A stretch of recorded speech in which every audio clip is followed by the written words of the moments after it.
Ladies and gentlemen, welcome to our webinar and thanks for joining our Digital Week series. Especially thank you to all of those who have watched already multiple ones of our webinars. We saw already that finding the right people can be crucial in these times. So with this webinar, we want to give you a few tools how to make better decisions in your recruiting processes, also avoid some pitfalls, just talking about biased algorithms, for example. So I'm very happy to have two exceptional women with me today. Before I invite them in, just two remarks. My usual remarks.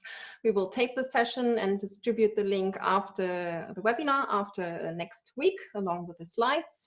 Also, your questions are most welcome. We will discuss them after the session, after the presentation. So please type them in the F&A or Q&A field of your Zoom program. My guests today are Patricia Widmer and Nadia Fischer. You can come here already. So Patricia is program director of our diversity and management programs at our executive school and focuses in her research on unconscious biases. And Nadia Fischer is the founder of WittyWorks and will learn later what they do. So the stage is yours and I wish you an insightful evening. So, thank you. Thank you for the introduction. So we heard that you have difficulties or you wonder how to find the right talent, but I guess you already have certain tools where you can spot pitfalls in your job description, but you still don't find the right people? And what about your application tracking system where you actually have machines that help you make decisions to select the exact right people, and you still attract the same pool of talents or might not be too attractive for certain talents? Well, we're here to tell you a little bit more about the background of such decisions and also to give you some insights about the biases in machines, but also about, you know, some traps that we can avoid to make better decisions and to actually help the machine make better decisions. So Nadia, why don't you start in, and we have to actually now show you the presentation here. There we go. And we go right to the next slide. Just have to find the right thing here. There we go. So actually here, just for introduction, for your next steps, that you give us some insights about machine and humans, how can we interact in a way that makes sense and that can bring the best out of the people, out of the machine, and to make actually good decisions. Exactly. So thank you very much, Patricia, for this introduction. Let's go and check this out. Maybe you've seen this already, but PwC has made every year they make a survey on with the CEOs and check what their most important worries are. And what's really interesting here is that from 2018 to 2019 there was a major shift because CEOs worry really about the availability of key skills in their within their companies, and also because roles change so quickly currently with the digitalization. They worry that, you know, do I find the right people that have these skills that, you know, often there's not even educations on these skills yet. Right. So and what does that mean? So I guess for you it's the same, because that's what we heard from the rest of the webinars. Apparently, finding the right skills is a problem. And here the first step normally for most of the companies is the job ad. It's the window to your company, right? That's where most potential talents, potential candidates see you first. Is this job ad? They read through this job ad.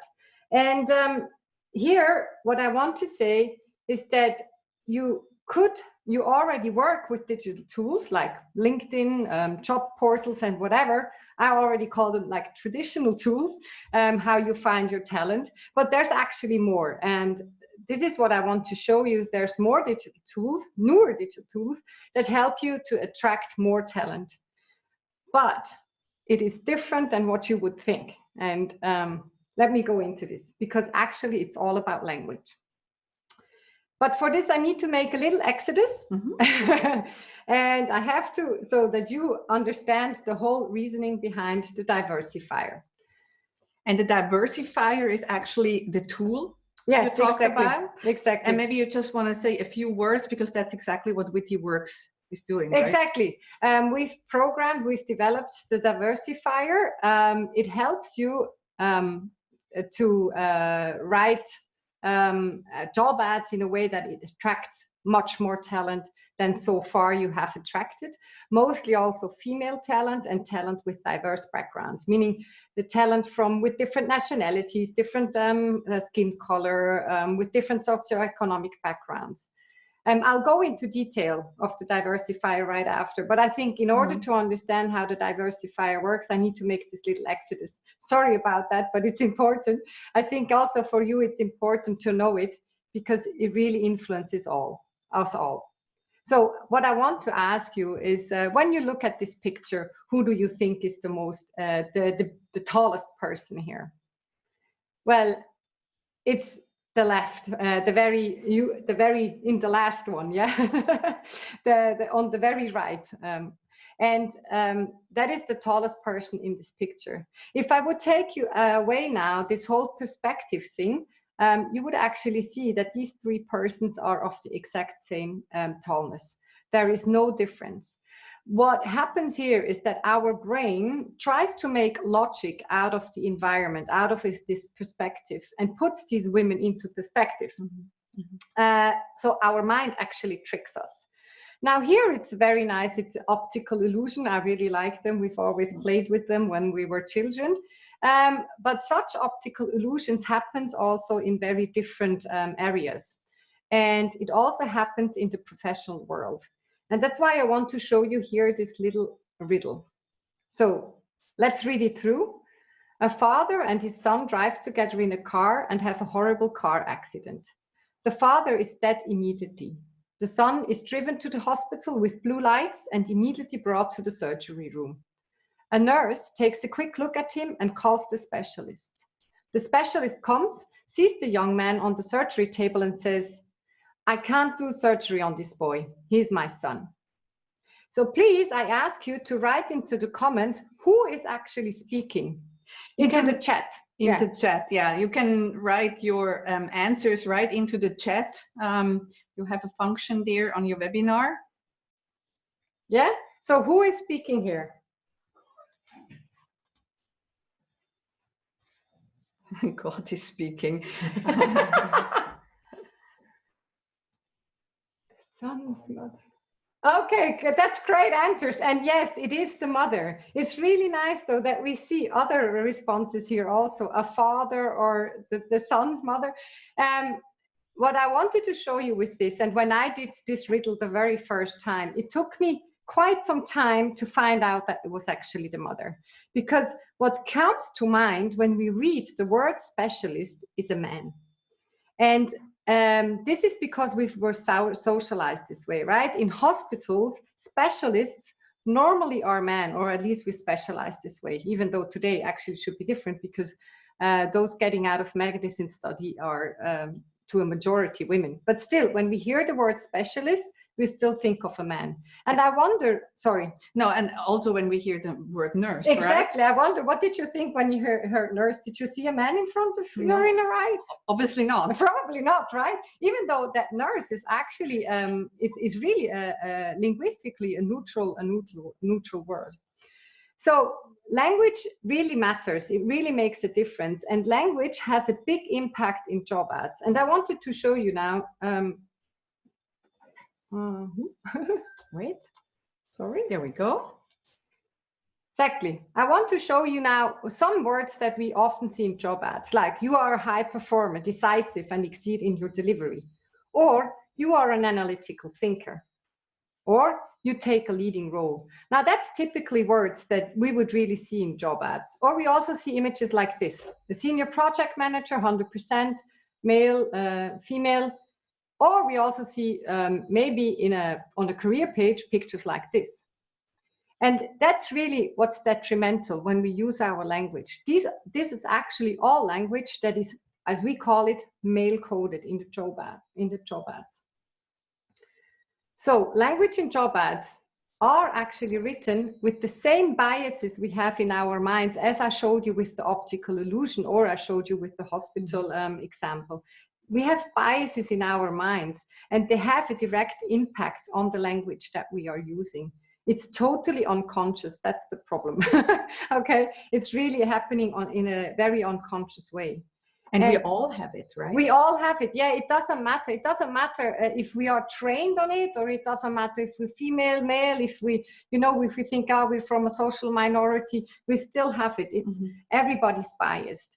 And what's important is that due to the socialization that we have, wording, language is actually interpreted very differently by women and by men. Where men are highly attracted to words that are competitive, that are in relation to a leading role, women are actually deterred by such words. So whenever they read a job ad that use competitive language, that use boasting language, that use language about, you have to lead and be strong, then women will actually feel deterred. Now, it doesn't mean that these women do not feel competitive or are not competitive, let's say, or that they, for example, that they're not analytical. They still can be analytical, most probably, but the word, when you use the word unconsciously, it will deter them. And so all these words and pictures that you use in job ads on your career page that are in accordance with male stereotypes will deter women or people with diverse backgrounds. So there were several studies done on how job ads are formulated today. And actually, it was found out that 70% of job ads are really used with male connotated language. And now listen up, in STEM fields, that's where today you're looking for new talent, right? It's all in these technological fields. Even 92% of the job ads are written in a way that they deter female talent or talent with diverse backgrounds. Exactly. So a lot, it's a lot, right? And what does this mean? Is only a fraction. Currently, most companies, when they use this traditional language without reflecting about it, they actually only attract a very small fraction of the possible talent pool, of the potential talent pool. They really lose out. They really lose out. I mean, they really miss a huge chance of all the other, probably as competent candidates, or even more competent candidates. Yeah, absolutely. I mean, really, this is to say again, it's not that these people who do not apply to your job ads wouldn't be competent. They totally are, but they do not feel invited because of the language. And that's why a lot of companies are losing out on this bigger talent pool. Exactly, exactly. So you can do a lot about your culture, about your working environment, of everything. But if you actually not attract the right people in your job ad, they will never see your culture or your workplace. Yeah, absolutely. Yeah. Like also what was found out is that women only apply when they cover about 90 to 100% of the requirements within a job ad. So very, they need to have a very high coverage, where men, they apply if they cover 40 to 60% of the requirements. They were just trained or socialized that way. We, go ahead and try, where women were trained in a way, no, you need to make sure that you're honest and that, you can really fulfill whatever's written there. And that means the more bullet points you have in your job ad with requirements, with every bullet point, you are actually losing potential candidates. Yeah. Good. So a normal job ad is a closed window in most of the cases, if you write it in the traditional way. But you can change that. You can use neutral language. And that neutral language engages a much wider talent pool. And it's very important to say that it doesn't deter the traditional candidates. It wouldn't deter, those that you've attracted before. They actually often don't realize it. And so we've worked on job ads over the last 1.5 years a lot. We've had 60 clients and we've rewritten about 200 job ads. And these are our results. So if you, and here are some numbers just so you know that it's more easily understandable. If you do a job ad and you get about 12 applications, and now you change the language, you use neutral language, you get 42% more applications. And especially you get more applications from female talents. Insurers of clients of us, they even got 66% more applications within 6 weeks of changing their job ads. Oh, that's fast. Yeah, very fast, very fast. And it's really important. You cannot say, oh, I do one job ad differently. It has to be consistent through all your job ads, because the candidates are not stupid, right? They see how you write all the other job ads. Of course. And here is good news for startups. They even got 100% more applications, and more applications from female talent. So that's really big results. We were really quite, wow, okay. Great results here. And now I'll come back to the diversifier that I introduced in the very beginning.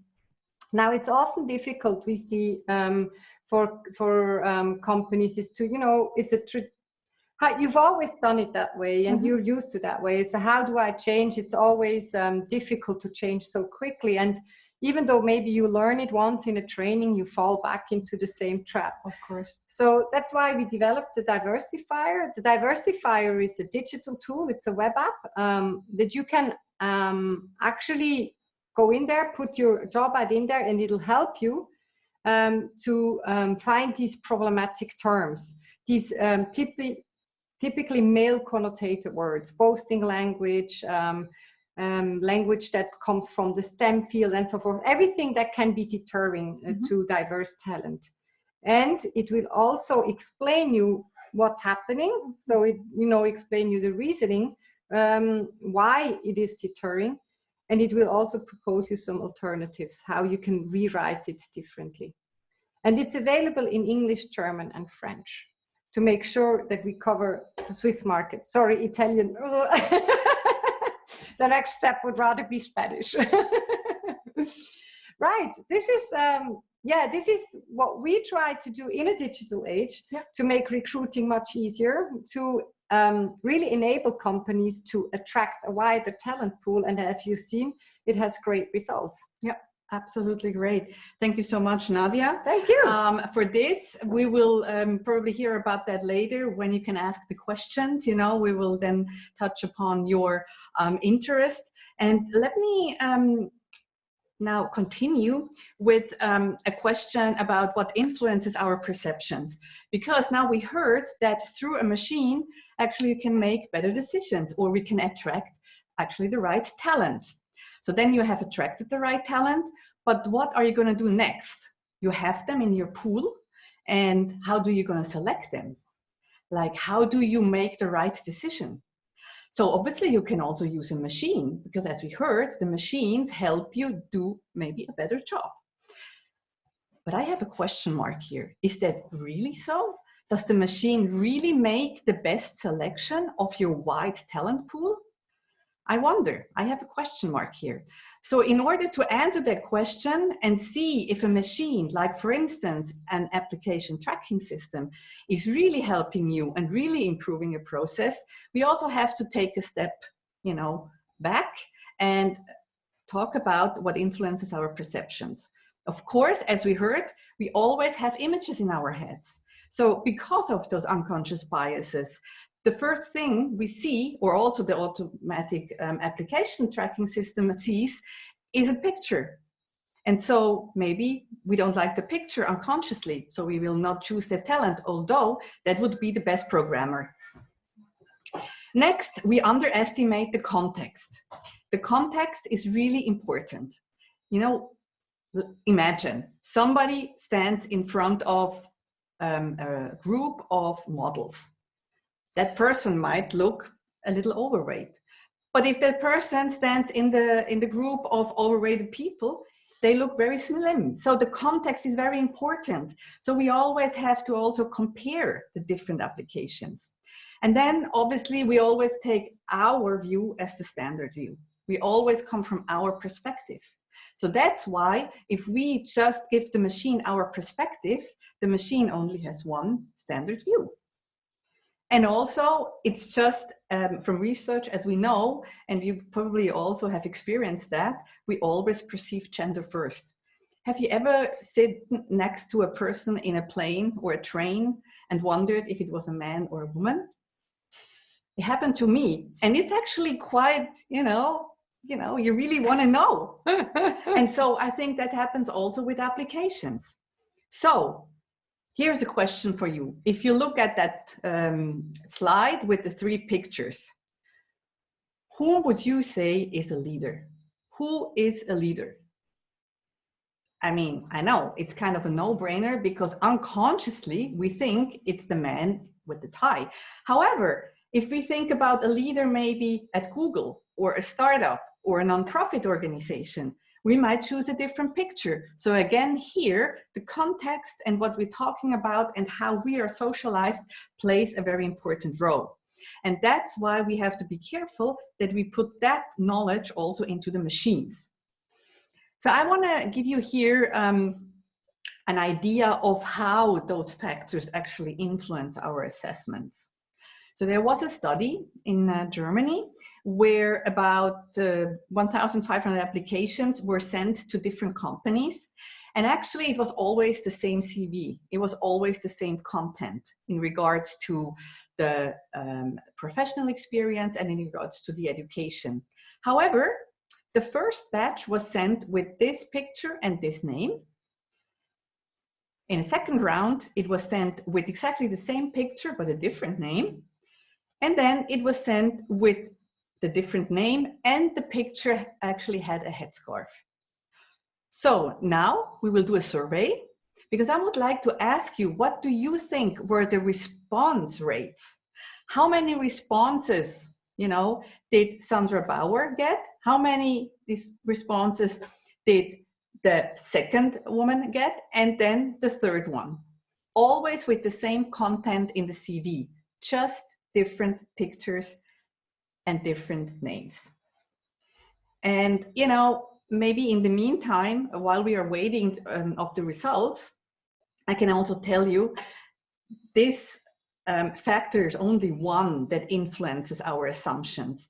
Actually, as you talked about, the height is actually also a very important factor, because tall men get actually more perceived with leadership attributes. Yeah.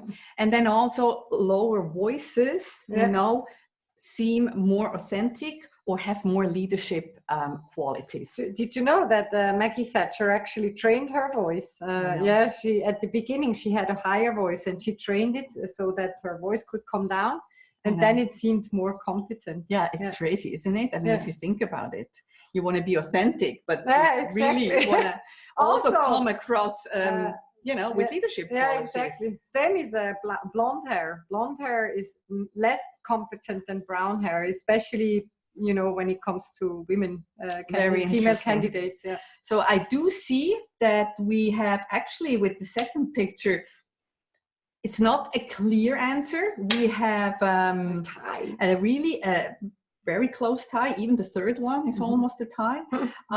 So with the first picture, you say more than 50%. With the second picture, a tie.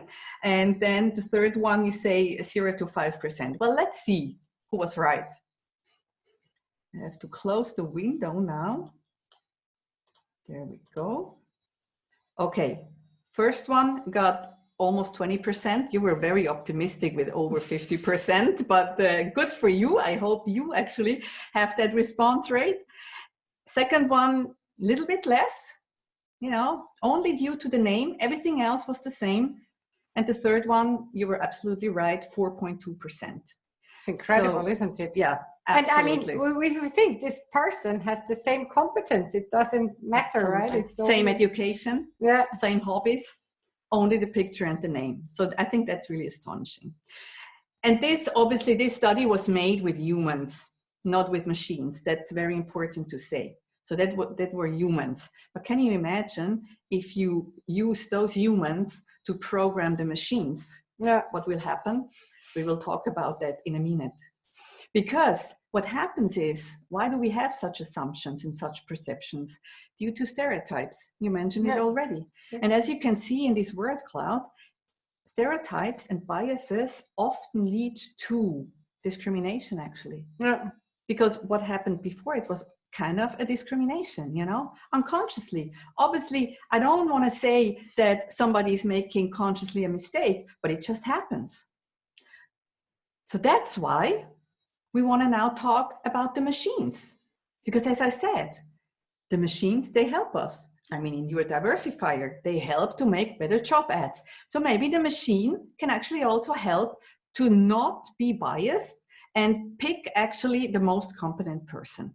Yeah, that's what we would expect, right? An algorithm doesn't have a bias. Exactly. Doesn't have exactly. bias. So let me maybe just quickly go into the topic of applicant tracking systems. Most of you, I guess, use one, but you can use it in different ways. I mean, there is an applicant tracking system just to track the applications, to actually have a list and to make comments and to just, you know, compare them. But you can go a step further, and the system can actually help you make a selection and choose the candidates whom you want to interview. Yeah, at least like the first step in the pre-selection. Exactly. Yeah, exactly. And so no matter how you use the system or if you use the system, there are always pitfalls. So we talked about that machines might be better than the human beings, but it's not like that. It can be, but it's not always like that. So maybe I want to touch upon a little bit how the applicant tracking systems work. Well, obviously, it's all about artificial intelligence. And when we talk about artificial intelligence, first of all, I want to embed the artificial intelligence in a wider sense. So it's the same. I mean, artificial intelligence is part of computer science, the same as algebra is part of mathematics. So that's just a fact. Artificial intelligence can be very broad, but you can also use it to focus on a specific challenge or problem. And then a lot of the times people ask, do you like artificial intelligence? Do you think artificial intelligence is good? Or don't you think artificial intelligence might be bad? Well, think about artificial intelligence as a fire. What if I ask you, do you like fire? Is fire good or bad? Well, you can't answer, right? In a certain situation, fire is actually amazing because it keeps you warm. Oh, you can cozy. even prepare food over fire. But then if a fire burns down a house, you don't like it. So that's the same with artificial intelligence. You actually have to use artificial intelligence very sensibly and in a good way. So same with fire. You can use fire in a good way or in a bad way. Artificial intelligence is used in applicant tracking systems as such that they can actually spot certain keywords. They can select upon certain schools and educations. So they can make sure that the system sees specifically certain attributes corresponding to actually the job ad. You know, they can really compare the job ad to the application, to the CV, which is in the first idea a really great, good thing, right? Yeah, absolutely. Because it helps you. It makes the recruitment process much, much more efficient. But then again, there are also some things that might not be as shiny and as good, you know, because if you think about like the fire, if you use it in the wrong situation, or if you use artificial intelligence in a way that it actually makes things worse, then it's not such an ideal and perfect situation anymore. So therefore, we have to be very careful there. I want to give you an example why we have to be careful. Because obviously, maybe you still think, no, machines are not biased. I'm telling you something here. But maybe you've heard about the Amazon case. It was in the media really broad. And let me just quickly touch upon that, because what happened? Amazon thought it's a good idea to introduce a very broad applicant tracking system where they can really do a pre-selection just by the machine. What happens? They actually discriminated against women. And now you think, why? Why does the machine discriminate women? They also thought why. They were quite astonished. Exactly. They didn't know either, yeah, right? They didn't know either. Exactly. And I let you know a little bit into the insights why it happened. Because the machine, how is the machine trained? By algorithms. How do algorithms work? Well, they use data. What kind of data do you use? So it's very crucial that you're aware of the fact of what kind of data you actually use to program the algorithm. And there, actually, they used CVs of persons that were super successful in the workplace. And well, you know, not surprisingly enough, all those people that were successful in the workplace in those positions, mostly in technology positions, they were men, mostly white men in a certain age range. So they used those CVs to program the algorithm for the system. What happened was that in those CVs, you probably didn't see any hobbies corresponding to women. So when a woman actually applied through that system and mentioned a certain hobby, the system would kick the CV out because it didn't recognize it as being successful. Same went with certain schools. You know, in the US, you have certain colleges and universities just for women.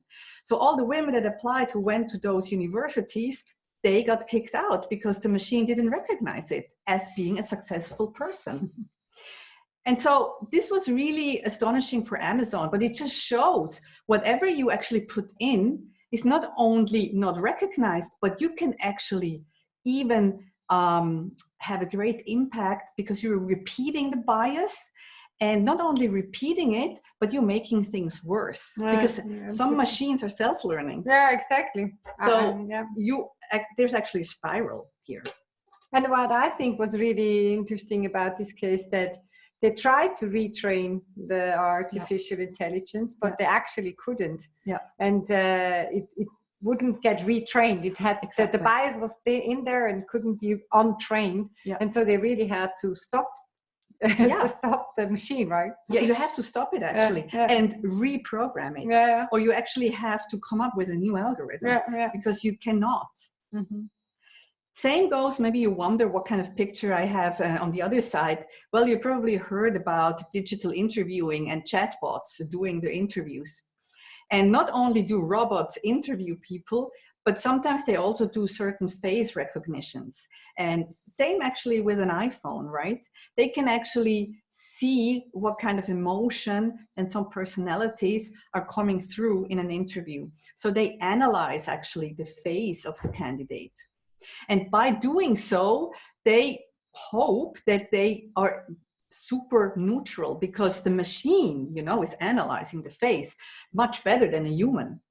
However, what actually data shows is that such algorithms that are behind such chatbots are also highly biased and actually even not only repeating the biases, but again, amplifying it. Mm-hmm. And the thing is that certain people with, you know, color skin actually were discriminated because they were not able to read the emotions in their faces.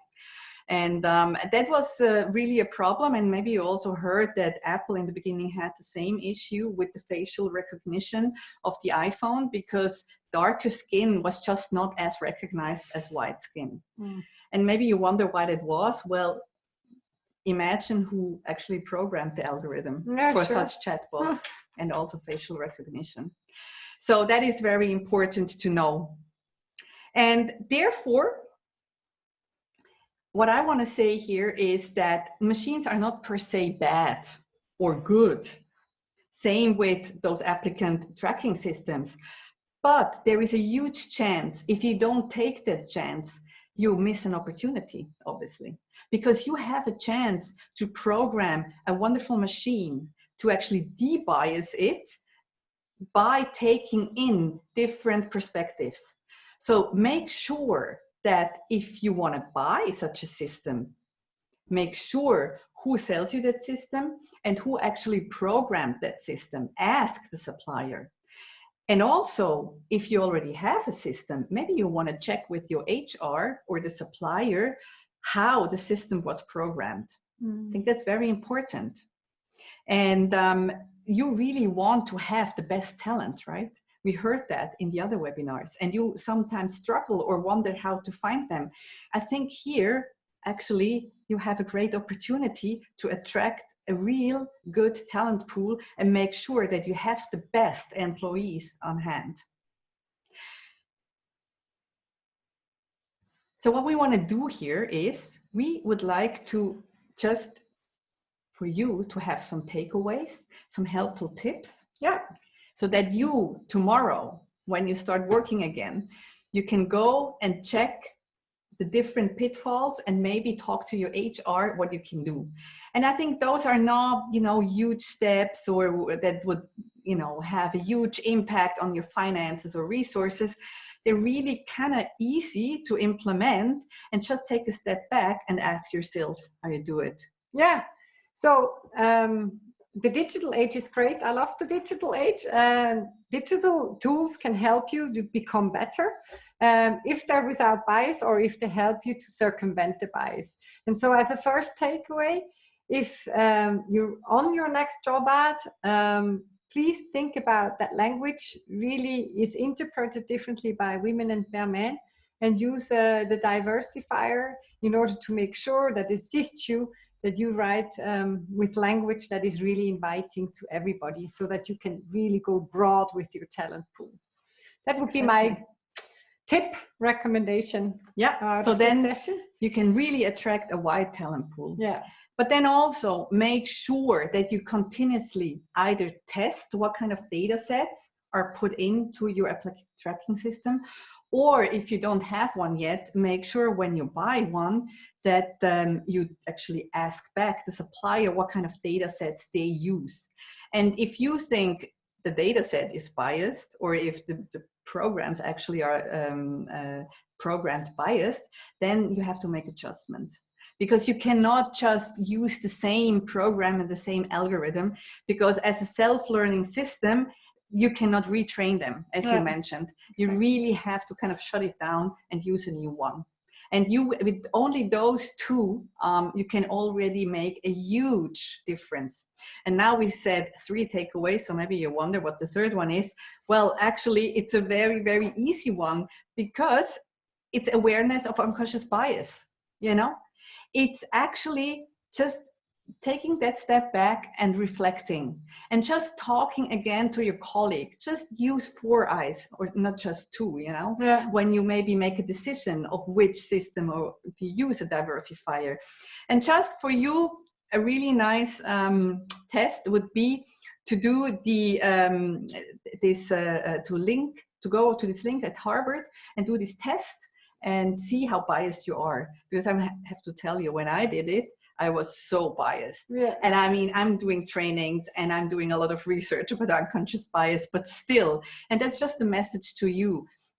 It's not a matter of if we do mistakes or if we are bad people. It's just a human thing that we are biased.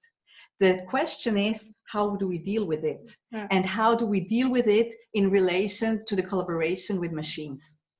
So that's it from our side. Yeah. And thank you so much for your attention. And hope some questions. Exactly, yeah. Frederica. Thank you, Nadia. Thank you, Patricia.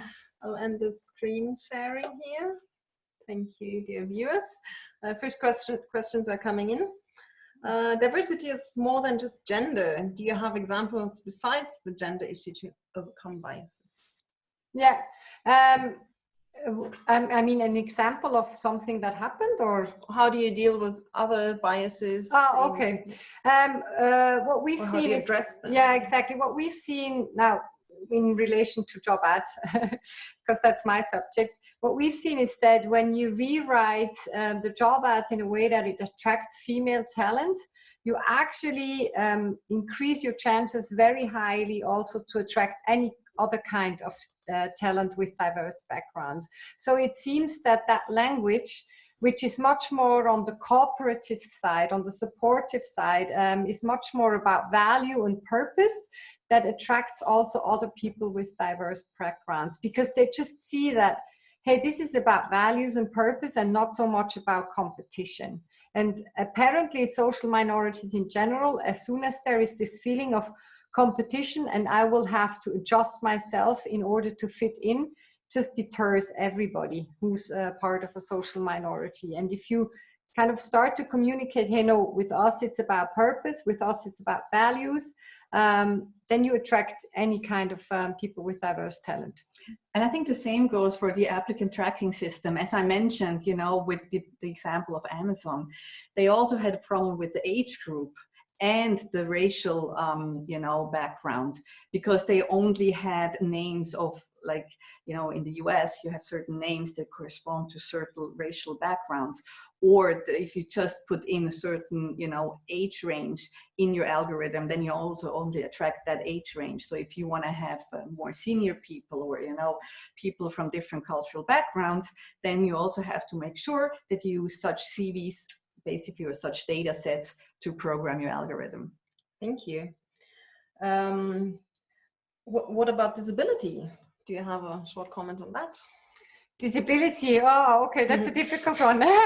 I guess this, well, it depends a little bit, physical disability or mental disability. I know in the tech world, for example, it's actually quite good in certain fields that you start to work with autistic people, because they can focus very, very clearly on one task, and much better than any other human, because we're always being, you know, distracted by lots of things. But yeah, I guess there again, you would probably have to start to work together with an association that works with autistic people to make sure that you can really attract them. And there, I guess the environment is really important. What kind of environment are you giving them so that they feel comfortable?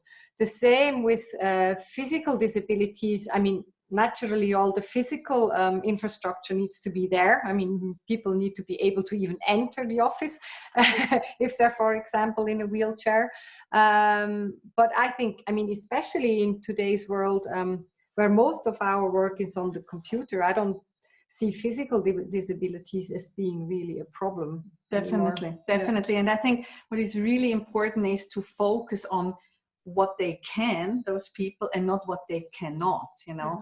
I think it's also, again, a change of the perspective to really see what is there and not what is not there.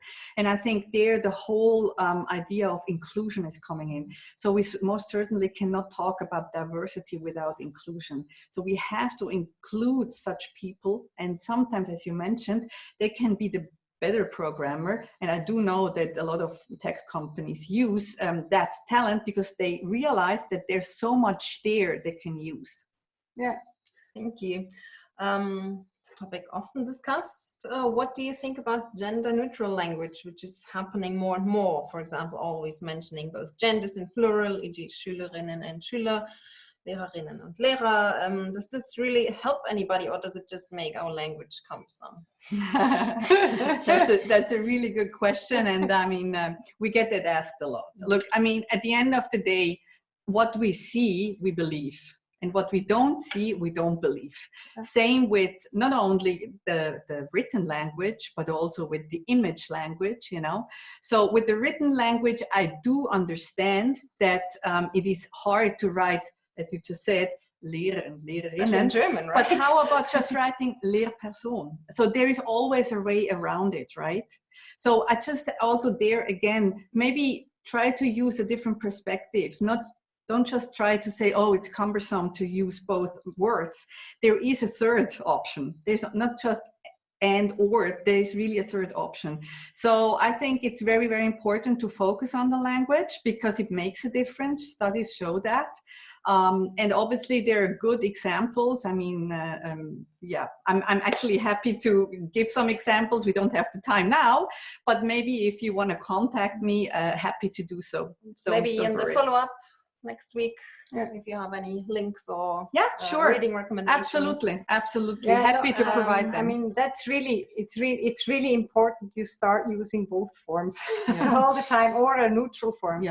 Because if you're not doing that, you're not including the part of the group that is in there. And even though consciously one can say, when you say liebe Schüler, yes, I'm included as well as a woman, but unconsciously I am not. Exactly. And I do not feel any belonging to that group anymore if you don't address me with my gender. It's just really important you start doing that. There's no question about that. Exactly. And I think also what is really important to start very early, from childhood on, because as you mentioned, as we are socialized, that's how we go through our life. And if a child sees a book and when we go back to the riddle, the surgeon is always a man, then unconsciously a girl thinks surgeons are men, so maybe there are no role models, right, at the end of the day. So same goes with the programmers. If you only think such programmers or workers in technology are men, well, then no wonder, there are not enough women out there that feel included and attracted to such job positions. We work with neutral language in jobs in ads since a while. Our hiring managers on teams sometimes complain that with our writing style guide, it is absolutely not possible to write a job ad that describes the job realistically. What do you think about this statement? We're in the IT industry. Okay, not realistically. That would needs a closer look. It's a little bit difficult to understand what you mean by that. But what we hear often when our clients rewrite the job ad with the Diversifier, they say, am I not kind of, lowering the barrier in a way that it loses the quality of the job ad? But I often, and this is what we hear also from female talents, it's, you don't forget that the job ad is your very, very first step, is that very first window that you have, and you want to attract as many people as possible. At least in tech, I know companies normally today get like at the most 30 applications, unless you're maybe Google, but normally like small and medium enterprises, they get maybe 30 applications for a certain job opening. And so your job ad is really about getting as many job applications as possible, as well as from very diverse groups. And then you'll go into the recruitment interview anyways, and that's where you can actually then really check, okay, is everything there that I needed? So what we propose is that and this is what we've really made very good experience with, is in your requirements, put at the most 4 requirements in there and not more, because otherwise women will feel deterred. And then make sure that you have like make really sure what are my most important 4 requirements. And 1 or 2 of those can be of a technical nature, but the rest is maybe much more about soft skills. And this is anyway in the technical world, I would say, I come from a technical background. Today, it's not so much anymore about which technology you know, but it's much more about, are you able to work in a team, and are you a good learner, and are you curious to learn new stuff? And this are things that often are not mentioned in job ads. We have 2 final questions. Let's not keep everyone from dinner for too long. You find very often in ads things like age 30 to 35, or in case of some qualifications, females are preferred. Are these aspects you also check? Like age, I've seen that recently, and I actually think, I thought that was actually even against the law, but no, it's actually not. In Germany, it is. In Germany, okay, yeah. I see it a lot here in Switzerland. Yeah, that is something we totally check. That's really weird. I think it's really weird that you can even ask for that, right? How do you know that a person, or that the applications you're getting from people between 30 and 35 are competent in what you are looking for, where actually somebody who is 55 is just as competent? And what was the other? Sorry. No, I think you answered the question. So the final one. One last one. It's impressive how you get more applications by using your Diversifier. Has the quality of applicants also increased? Yes, that has increased because you must see that because of the diversifier, the clients we work with, they got applications from people they did not even get applications from. And these were mostly highly competent and fitting to the positions of the job ad. So yes, it's not a diminishing inequalities. You're just attracting more people from the field that you want to attract it from. Yeah. So there's one final, a bit technical question. I'll ask it anyways. In order for job ads to be found in search engines and on job platforms, you should use the wording the talent is using. For example, numbers show that job ads with the formulation Verkäuferin or are higher ranked than job ads with Verkäufer or Verkäufer/Verkäuferin or Verkaufspersonal. So in theory, actually fewer talent would see a job ad with inclusive language. Do you have numbers on how the job ads written with Diversifier rank in search engines?